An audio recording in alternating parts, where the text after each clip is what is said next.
Hey everybody, my name is Mike Montgomery, and in today's video, I'd like to show you how I built this DIY desk or table with this really fun interlocking castle joint. I built this whole project with just a circular saw, jigsaw, and some hand tools, and I can't wait to show you how. So let's go ahead and get started on Modern Builds.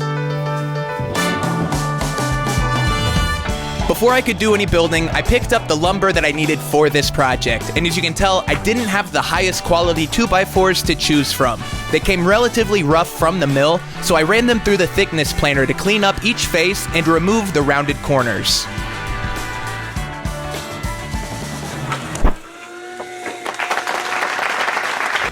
This build is my entry into the hashtag Rockler Desk Challenge that my podcast, the Modern Maker Podcast, is putting on. I'll be talking about it more at the end of this video, and there's a link down in the description to Rockler's website, who's the sponsor of the challenge, to learn more also.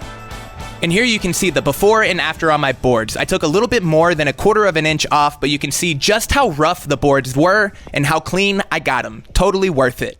On the ends of each of my boards, I had planer snipe, which is where the blade digs in a little bit as the board is entering and exiting. So I cut about 4 inches off the ends of each of my 2x4s. Then I could measure and cut them to length. My plan is to have the top for the desk be 5 feet long, so here I'm cutting it a little bit oversized, knowing that I'll trim it after the glue up.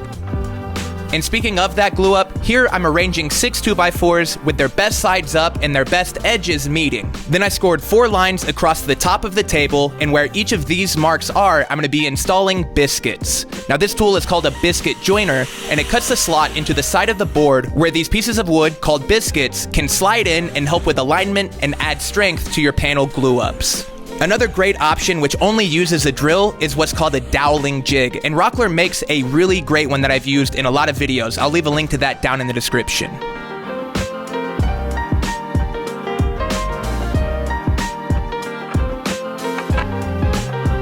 For this glue up, I'm using Maker brand T-bar clamps, which are from my company Maker brand. They're super high quality and are made from all metal parts. As you can see, they've got a ton of travel, which are really great for construction lumber projects. The majority of my edges were square, but I had a couple of boards trying to give me a little trouble, so I just clamped down on those pieces individually. Then, before the glue set up, I used a chisel to clean all of my pieces.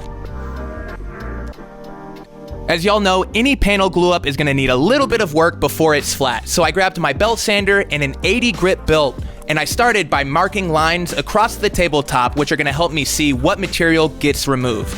Then I got that belt sander and I started working side to side across the grain, almost like a CNC or a robot. I'm just looking for even and consistent pressure, and I'm not really focusing on any high or low point. An 80 grit belt, especially on pine, eats through material quick, and you don't want to accidentally dig too deep. After a couple of passes, I could check in, and I saw I had a couple of low points indicated by these pencil marks not being removed yet. To fix this, I rinsed and repeated and did 2 more passes with the belt going across the grain. After that, I could spin the belt sander 90 degrees and start working with the grain to remove those belt sander marks that I just made. Once again, this is with light pressure. I'm going to still be going through the grits to remove the marks more, so I just want to make sure that they're not too deep beneath the surface. At most stores, 120 grit sanding belts are as high as you can get, but if you could get 150, I would recommend it. Either way though, with light pressure, I did the same process this time, only working with the grain. Doing these passes got rid of those deep gouges that the 80 grit sandpaper left, and my tabletop was flat and ready for the random orbit sander. All right, so the top looks amazing and it's super flat. Now I gotta go ahead and do the exact same steps on the bottom, but I'm gonna save you guys the hassle, and we're gonna go ahead and move to trimming this thing to its final length. Oh, and quick pro tip, circular saw tear out always happens on whatever face you're cutting on, so make sure your show face is pointing down. But once this tabletop was trimmed, we could move on to making the base.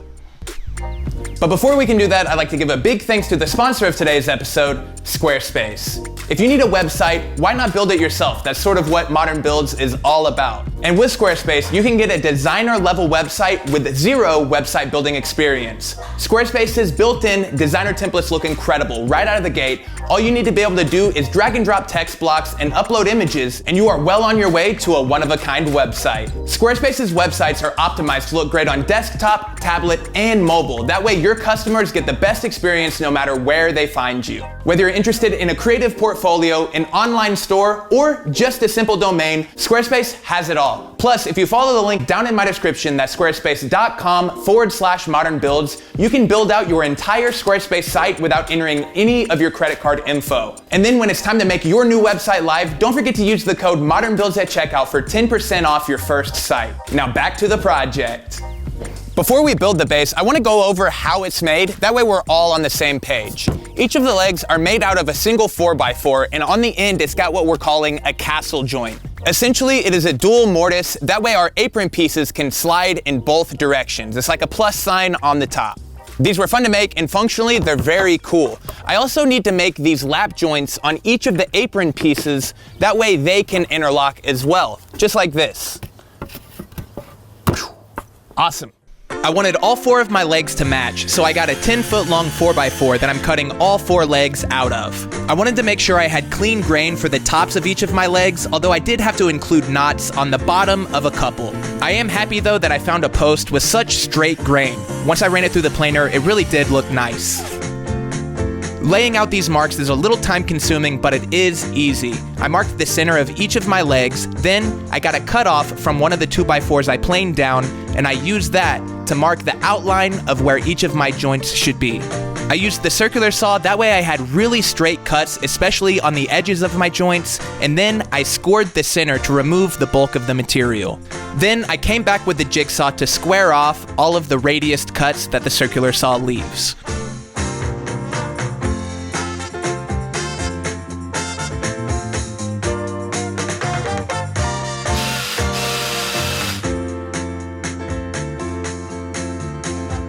Now the next step does require a relatively sharp chisel, and mine are never in the best shape, but I was able to use those to trim out the majority of the material in the center of the joints. This was a super fun process, even though my sawhorse was trying to move around on me a little bit. I feel like I could keep talking, but I'm gonna go ahead and let this time lapse play out. Enjoy.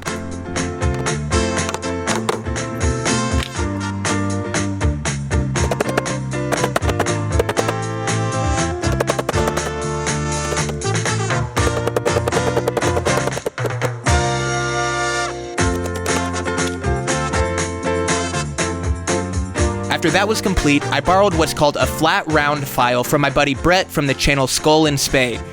I used this to file down my joints so that they're symmetrical, and anywhere I had a tight fit, I used that to trim back to the line so that I could have everything fit snug.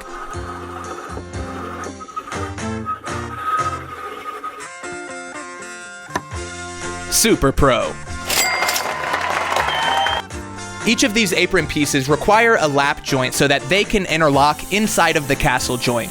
The process of cutting these pieces were really similar to the legs. I used the circular saw to establish all of my cuts, and then I came back with the jigsaw to square them off. Once again, I used that flat round file to clean up my joints and sand back the areas that needed it. This tool was super useful, and I'll be sure to leave a link down in the description if you're interested in picking one up. Once I had all 4 of my apron pieces cut, it was time for a quick dry fit, and I was happy to see that everything assembled square and sturdy. Plus, they all interlocked inside of the leg pieces. Success! Because the pine I used had that pink hue that I referenced earlier, I decided to go with a wood stain to help tone that down a little bit. I sanded all of my boards with 80, 120, and 150 grit sandpaper, and then I did a test of Early American and Cherry Stain. I really loved the color that the Early American was, and that was what my Instagram poll recommended also. So I applied a coat of wood conditioner before applying 2 coats of this wood stain, and I loved the way that it looked. This project was my first time springing for those staining pads that they sell, and I was so impressed. I don't think I'm ever going to apply finish without them now. They soak up so much stain, and they help apply everything really evenly. I'll leave links to those also. In fact, There's links to everything I used down in the description. I don't stain pine very often, so I was excited to try a couple coats of Maker Brand's Simple Finish, and I was really happy with the results that I got.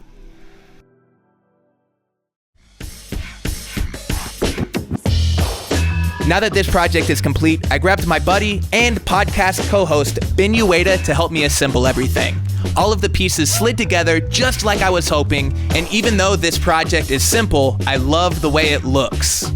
Here in Modern Builds, it seems like I'm always going for some kind of crazy or extreme looking project, but I love how classic and traditional this project is. My woodworking was far from perfect, but it was great to get back into some limited tools projects like this. I'd love to hear what you think and what you might have done differently. Be sure to leave a comment down below.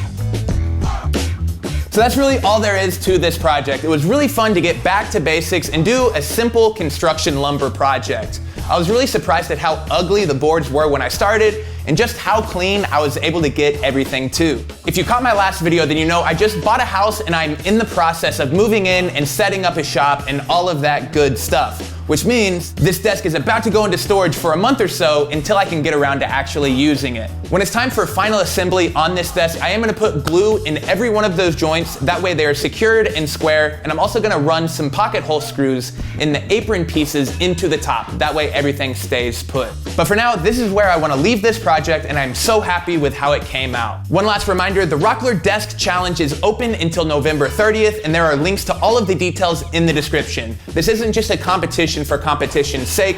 What we're trying to do is create a library of awesome desk projects. That way we can round up a ton of awesome and unique solutions all in one place underneath that hashtag. So if you post a project or a YouTube video, make sure to include the hashtag Rockler Desk Challenge.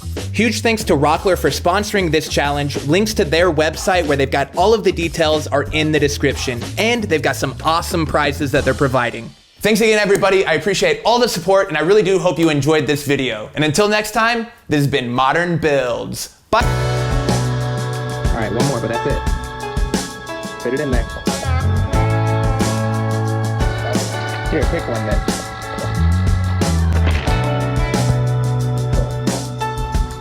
All right, get out of here. You made a mess.